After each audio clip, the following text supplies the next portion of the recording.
Hai penduduk Indonesia. Kembali lagi dengan saya host Kriwil di channel ACF Alur Cerita Film. Kali ini Bang Kriwil akan menceritakan alur cerita film yang berjudul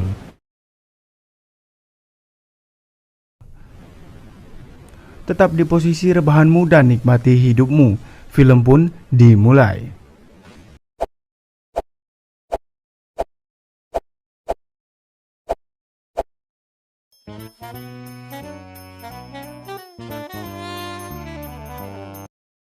Film diawali dengan kejadian pada hari Natal tahun 2004 di dekat Indonesia.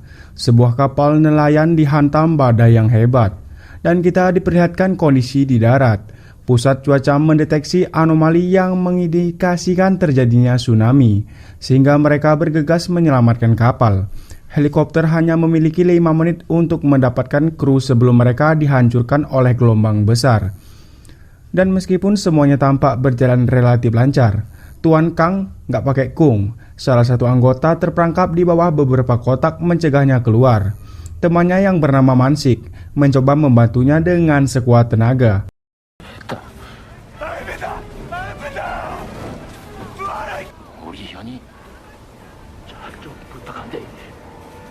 Tetapi usahanya tidak berpengaruh.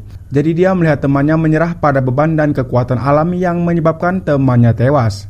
Dan kita diperlihatkan beberapa hari kemudian, peristiwa tsunami menyebabkan dampak nasional dengan kerusakan di tempat-tempat seperti India dan Sri Lanka, termasuk juga negara tercinta kita yaitu Indonesia, menyebabkan ribuan orang tewas dan terluka 5 tahun kemudian di musim panas. Mansik mencoba mencabut gigi putranya yang bernama Song Hayun, tetapi kemudian seorang teman muncul dan mengatakan kepadanya bahwa dia harus segera pergi bersamanya. Di jalan, pemilik toko makanan laut memarahi seorang gadis karena menjual ikan di depan kiosnya, menuduhnya bahwa sikapnya berasal dari seorang yatim piatu. Konflik meningkat menjadi pukulan.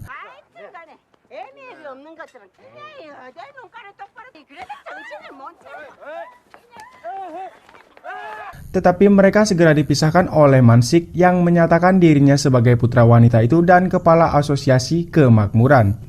Dia selalu melindungi gadis itu yang ternyata bernama Yeonhae, putri mantan teman sekapalnya yang kita lihat di awal film, yang dia bersumpah untuk menjaganya, meskipun dia sangat menghormati Mansik. Dia meyakinkannya bahwa dia tidak membutuhkan perlindungannya.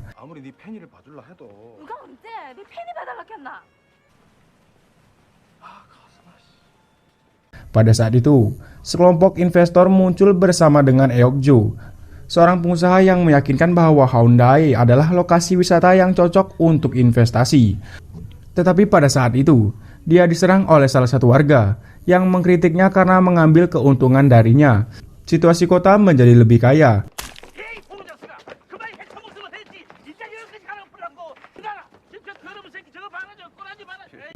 Sementara itu, ahli geologi bernama Kim Hwai memperingatkan Dewan Investigasi tentang bahayanya tsunami baru yang mungkin terjadi. Kehidupan pribadi Kim Hwai berdampak buruk pada dirinya karena ia berada di tengah perceraian dengan istrinya yang bernama Yojin. Di luar pertemuan, Kim Hwai dikejutkan oleh Jimin yaitu putrinya, tetapi anaknya tidak mengetahui hubungan mereka yang ingin bercerai dan yang tetap menjadi bagian dari keluarga baru wanita itu. Kembali lagi ke pantai, 3 gadis dikejutkan oleh 3 anak laki-laki yang membawa mereka di kapal pesiar ke laut. Salah satu dari mereka bernama Haemi, tidak terlihat begitu terkesan, tetapi yang lain memintanya untuk mengikuti arus untuk memanfaatkan kesempatan ini. Sejalan dengan ini, gelandangan lokal bernama Dongchun dan Seonghyun merencanakan penipuan di mana dia berpura-pura buta, sementara bocah itu bernyanyi berpura-pura terluka parah.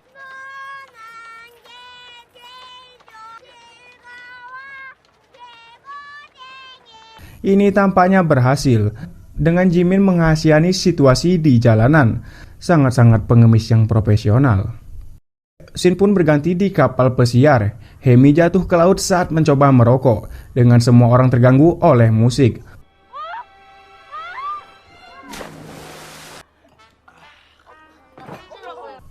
Untungnya, seorang penjaga pantai yang berpatroli muncul, tetapi dalam usahanya untuk menyelamatkannya, dia menjatuhkannya dan melompat ke air untuk menjemputnya. Saat dia melakukannya, Hemi menjadi putus asa dan mulai mencekiknya, tapi dia membuatnya pingsan dan berhasil menyelamatkannya. Dia memberikan napas buatan kepada wanita itu, meskipun wanita itu habis makan semur jengkol dari Mbak Minul.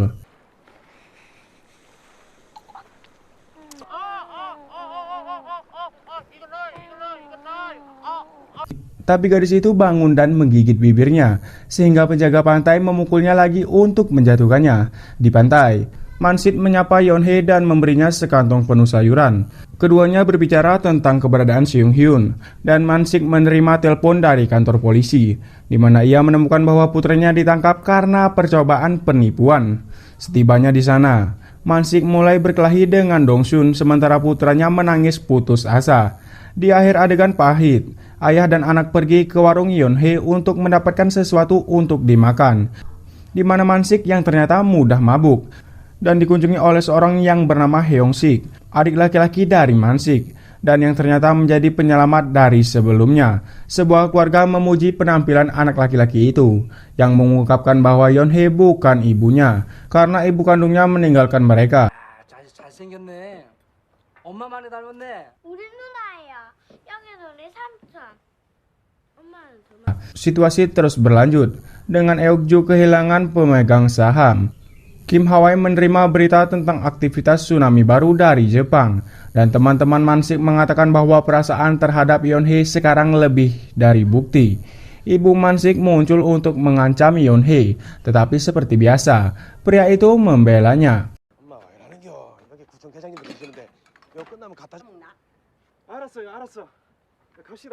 Tiga anak laki-laki kapal pesiar muncul untuk makan di kios Yeonhae, dan setelah melayani mereka, dia berbicara dengan Dongsun yang dia paksa untuk menemaninya dalam tangkapan hariannya. Mansik muncul sebelum mereka berlayar, mengundang gadis-gadis itu ke pertandingan bisbol dengan Seung Hyun yang dia terima.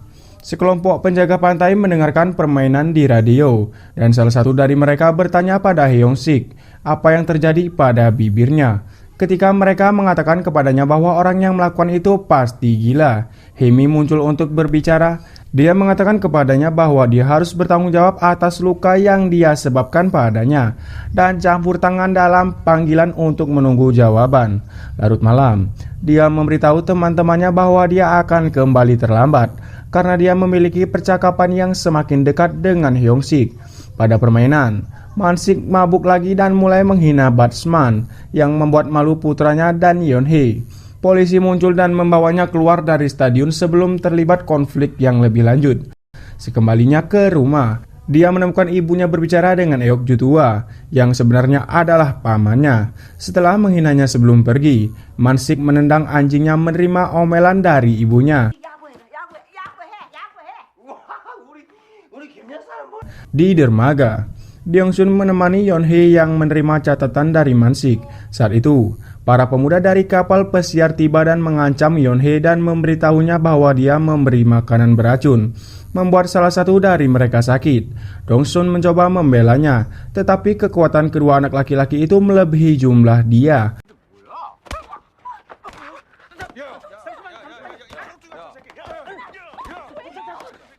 Saat itulah, Heong-sik muncul untuk membela temannya, memukuli anak laki-laki itu. Di tempat tidur, Mansik mengeluh sakit perut, dan ketika mencoba untuk mendapatkan obat, yang dia salah mengira itu adalah sampo. Salah satu temannya memberitahunya tentang konflik di dermaga. Polisi muncul untuk menangkap Dongsun dan Yeonhae, keduanya karena berkelahi dan karena menjual makanan beracun. Melihat mereka pergi dengan mobil patroli, yang ternyata Mansik mulai mengeluarkan busa dari mulutnya dan dibawa ke rumah sakit untuk dipompa perutnya. Karena konflik yang terjadi malam itu, Heong-sik diberi pekerjaan sebagai petugas pembibitan pantai, di mana dia merawat seorang gadis tersesat yang menangis, yang mengaku tahu nomor ibunya. Gadis itu ternyata bernama Jimin, dan setelah menghubungi ibunya, Kim Hwa pergi menjemputnya, merasa canggung berada di samping putrinya sendiri. Eokju secara resmi meminta Mansik untuk memindahkan bisnisnya. Tetapi Mansik mencela dia bahwa itu adalah kesalahan bahwa ekspedisi dari tahun lalu berjalan sangat buruk setelah memaksa mereka untuk berlayar dalam kondisi buruk. Pengusaha itu tidak punya pilihan selain beralih ke Dongsun untuk meyakinkan Mansik, menjanjikannya sebuah toko jika dia berhasil.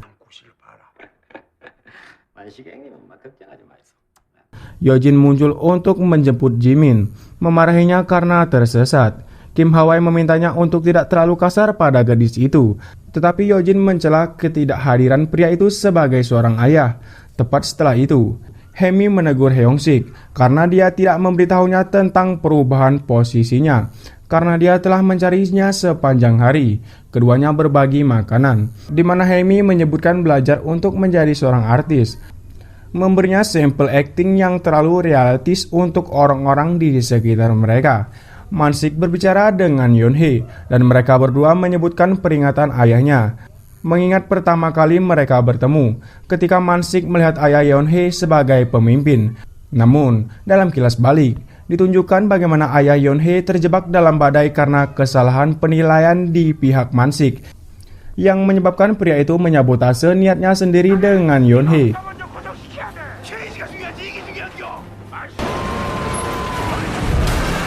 Saat mereka melanjutkan tamasya mereka, Hemi menipu Heong-sik untuk menciumnya dan menggigit bibirnya lagi. Dengan teman-teman gadis itu memata-matai dia dari kejauhan. Di pagi hari, Kim Hwa-wei memperingatkan bosnya tentang kemungkinan mega tsunami. Gelombang yang setidaknya bisa mencapai 50 meter dan bahkan mencapai 100 meter dalam skenario terburuk. Jika demikian, mereka harus mengevakuasi sebanyak mungkin orang hanya dalam waktu 10 menit.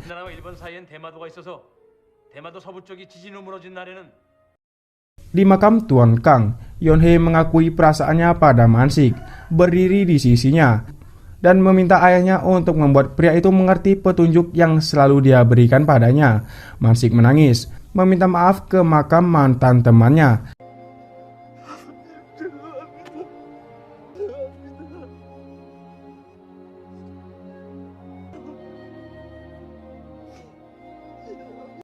Dia dan saudara laki-lakinya bertemu dan berbicara tentang kasus wanita mereka. Tidak dapat memberikan nasihat yang baik. Saat ia mengatur tamasya lain dengan Hemi, Heong-sik dicegat oleh anak-anak kapal pesiar yang memukulinya dan menyuruhnya untuk tidak pernah melihat Hemi lagi. Setelah menyelesaikan makan malamnya, Yeonhae berbicara dengan Eokju yang senang bahwa proyeknya berjalan sesuai rencana. Rupanya, Yeonhae adalah satu-satunya orang yang dihormati Eokju, mungkin karena menghormati ayahnya yang telah meninggal. Saat dia pergi, Mansik pun tiba. Yang kurang senang dengan kehadiran orang tua itu, dia mengundang Yeonhae ke perahu, di mana dia mendekorasi dek dengan tema romantis dan menunggu kembang api untuk melamar gadis itu. Meskipun merasa geli dengan gagasan itu, Yeonhae memberitahu Mansik yang gugup bahwa dia akan memikirkannya dan memberitahunya jawaban besok pagi. Jika ada pita merah yang diikatkan di perahunya, itu berarti dia akan menerima lamarannya. Dari kejauhan, semua orang menonton kembang api dengan kagum, kecuali Hemi yang menegur Heong-sik karena melewatkan kencan mereka. Dia hanya berbalik dan mengatakan kepadanya bahwa mereka harus berhenti bertemu satu sama lain. Dongsun merasa tertekan karena tidak memiliki pekerjaan formal, dan di tengah percakapan dengan Yeonhae, dia mengetahui tentang lamaran pernikahan. Jadi dia memutuskan untuk mengungkapkan kepadanya penyebab sebenarnya kematian ayahnya.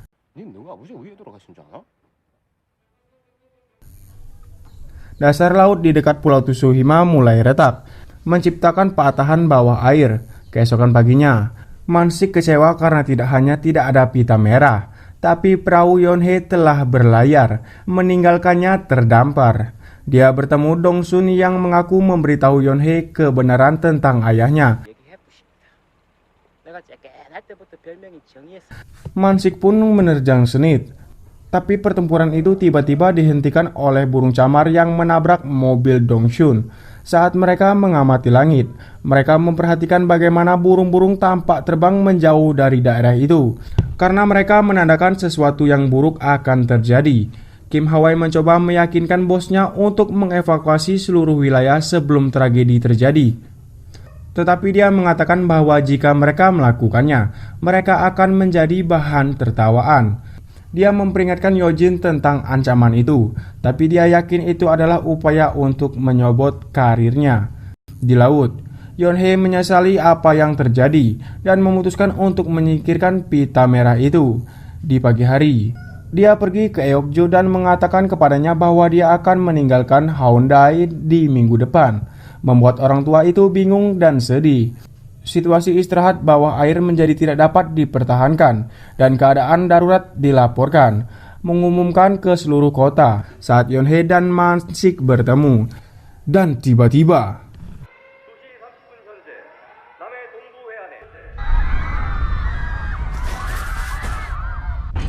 gempa bumi pun dimulai dan semua orang di pantai jatuh karena getaran. Bencana mulai terjadi dengan Dongsun dan Eokju menabrakkan mobil mereka. Yojin terjebak dalam lift dan sebuah kapal kargo terbalik di laut. Juga Hemi bersama pelamarnya di kapal pesiar terjebak di tengah badai besar. Kim Hwa memberitahu bosnya bahwa mereka harus menempatkan semua orang di tempat setinggi mungkin dan pergi mencari istri dan putrinya, dengan yang terakhir mengawasi dari jendelanya saat gelombang raksasa mendekati mereka. Pantai secara bertahap kehabisan air, dengan orang-orang berlarian mencari perlindungan dan menyebabkan kekacauan di kota. Man-sik dan Yeonhae juga melarikan diri dengan gelombang yang terbentuk di belakang mereka dengan ukuran yang dapat menutupi hampir seluruh wilayah. Dongsun bertemu Seong-hyun dan neneknya di tengah jembatan. Dia mencoba membantu mereka, tapi wanita itu mengalami keadaan katatonik dan tidak peduli seberapa keras mereka mencoba berlari. Mereka tidak dapat berlari secepat dari ombak di belakang mereka. Tsunami meliputi di pantai, jalan-jalan dan menghancurkan bangunan mencapai lantai tertinggi tanpa tempat berlindung. Semua orang berlari secepat yang mereka bisa, tetapi akhirnya tidak dapat dihindari. Dan dalam waktu kurang dari 10 menit, seluruh Haeundae diliputi oleh selimut air yang menyisakan gedung-gedung tertinggi yang berdiri. Dongsun berjalan di jembatan, melihat puing-puing di sampingnya dan mencari Seong-hyun. Tapi kemudian menyadari bahwa tepat di sebelahnya adalah kapal kargo. Sekarang tergantung vertikal di jembatan hampir jatuh. Dia berhasil menghindari semua kargo yang menahannya.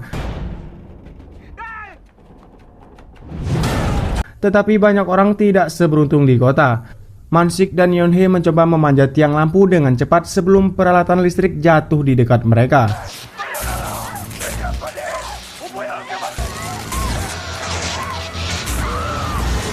Di kejauhan, Eokjo tua juga berhasil menyelamatkan diri agar tidak jatuh ke dalam tsunami. Sementara itu, Kim Hwa pergi mencari Jimin di apartemennya yang benar-benar banjir. Dia berhasil menangkapnya tepat sebelum dia jatuh dalam kehampaan. Berada di lantai kedua hingga terakhir gedung, Hyung-sik naik helikopter untuk menyelamatkan panggilan darurat di laut lepas dan menemukan Hemi dan pelamarnya, yang membuat penyelamatan mereka lebih sulit dengan panik. Melihat bahwa dia adalah beban, dia memutuskan untuk menjatuhkan pria itu dengan cara yang sama seperti yang dia lakukan kepada Hyung-sik ketika mereka pertama kali bertemu.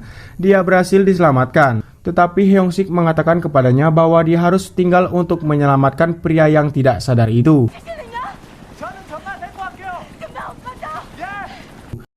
Yojin pun masih di dalam lift, berhasil berkomunikasi dengan Kim Hwa dan putrinya di atap, memberitahu mereka tentang situasinya. Yojin mengaku kepada Jimin bahwa pria di sebelahnya adalah ayah kandungnya, memotong panggilan saat dia tenggelam. Ayah dan anak perempuan itu takut akan yang terburuk, tidak menyadari bahwa di lantai bawah, petugas kebersihan gedung berhasil membuka pintu lift, menyelamatkan Yojin dalam prosesnya. Di jembatan, Dongsun berhasil menyelamatkan sebatang rokok. Tetapi setelah upaya ceroboh untuk menyelamatkannya, dia secara tidak sengaja melemparkan pemetiknya ke dalam kebocoran bahan bakar di kapal. Dan tiba-tiba kecerobohannya memicu reaksi berantai yang menyebabkan semuanya meledak. dengan banyak puing jatuh ke kota dan menambah bahaya saat diselamatkan. Pelamar Hemi menjadi putus asa dan jatuh kembali ke air, dengan Heong-sik datang untuk menyelamatkannya meskipun ada peringatan dari Hemi di helikopter. Situasi cukup tegang dengan Man-sik dan Yeon-hye sebagai mantan berhasil memanjat, tetapi jatuh lagi ke dalam air. Dan meskipun kekasihnya memegang tangannya, dia berusaha membantu tapi tetap tergelincir, mengakui cintanya sebagai terakhir isyarat sebelum pergi. Yeon-hye melihat dengan ngeri saat Man-sik tersapu arus. Tapi saat itu Eok-ju muncul meraih Man-sik dengan lengan yang terluka untuk menghindari jalannya. Dia berhasil menyelamatkannya. Dan saat dia tersenyum kepada keponakannya dan Yeon-hye, dia ditabrak oleh tenda raksasa terbawa arus. Selama penyelamatan helikopter, tali yang menahan pasangan Heong-sik dan Hemi putus sedikit karena dia tidak dapat menahan beban yang begitu banyak. Jadi Heong-sik membuat keputusan yang kuat. Dia memutuskan untuk mengorbankan dirinya, meminta saingannya untuk memberikan Hemi arlojinya yang selalu dia sukai. Terlepas dari tangisan dan permohonan, penjaga pantai akhirnya membuat pengorbanan tertinggi. Tersenyum dari permukaan pada kekasihnya hanya untuk disapu ombak. Di atas sebuah gedung, Yojin bertemu kembali dengan Jimin dan Kim Hwa-i, tetapi mereka melihat gelombang lain mendekatinya dari kejauhan. Jadi mereka memberitahu tim penyelamat bahwa mereka bersama seorang gadis kecil. Jadi mereka harus memprioritaskan keselamatan gadis kecil itu. Mereka berhasil mendapatkan seorang wanita untuk memeluknya, tetapi orang tua hanya bisa melihat putrinya mereka melayang di udara, mengucapkan selamat tinggal selamanya. Pasangan ini berbagi pelukan terakhir, dan Kim Hwa-i meminta maaf untuk semuanya. Tim penyelamat kembali ke atap gedung, dan Deong-sun bersama ibu Man-sik menyaksikan Seong-hyun berjuang untuk berenang, mencoba menyelamatkannya. Beberapa waktu kemudian, sebuah kebaktian diadakan untuk menghormati penyelamatan yang memberikan hidup mereka untuk kota, termasuk Heong-sik. Di antara yang hadir adalah Man-sik, ibu dan putranya, Yeon-hye, Hemi, dan teman-temannya yang mampu bertahan. Dengan dia menjaga jam tangan khusus Heong-sik, mural dibuat untuk menghormati yang jatuh, termasuk Eok-ju, Kim Hwa-i, dan Yojin. Dan di pantai, Jimin dan Seong-hyun berbicara tentang apa yang terjadi. Dengan dia bertanya apakah mereka pernah bertemu sebelumnya. Anak laki-laki itu mengatakan tidak padanya dan mereka pun berpisah saat mereka membersihkan. Teman-teman Man-sik berkomentar tentang berapa umur Eok-ju yang membatalkan kontraknya atas nama pedagang di daerah itu. Tentang bagaimana ibu Dong-sun tewas saat membelikan sepasang sepatu untuknya. Dan bahwa Dong-sun menerima penghargaan untuk menyelamatkan beberapa orang selama bencana. Dong-sun berduka atas kehilangan ibunya yang memegang foto dirinya. Man-sik dan keluarganya pun pergi ke rumah bibinya, di mana ibunya memberi mereka nasihat hidup dan memeluk Yeon-hye, memaafkannya untuk segalanya. Di dermaga, Yeon-hye melihat puing-puing tendanya dan menemukan pita merah dari sebelumnya. Man-sik mencegatnya dan mencuri pita itu, tetapi pita itu terlepas dan terbang bersama angin ke langit.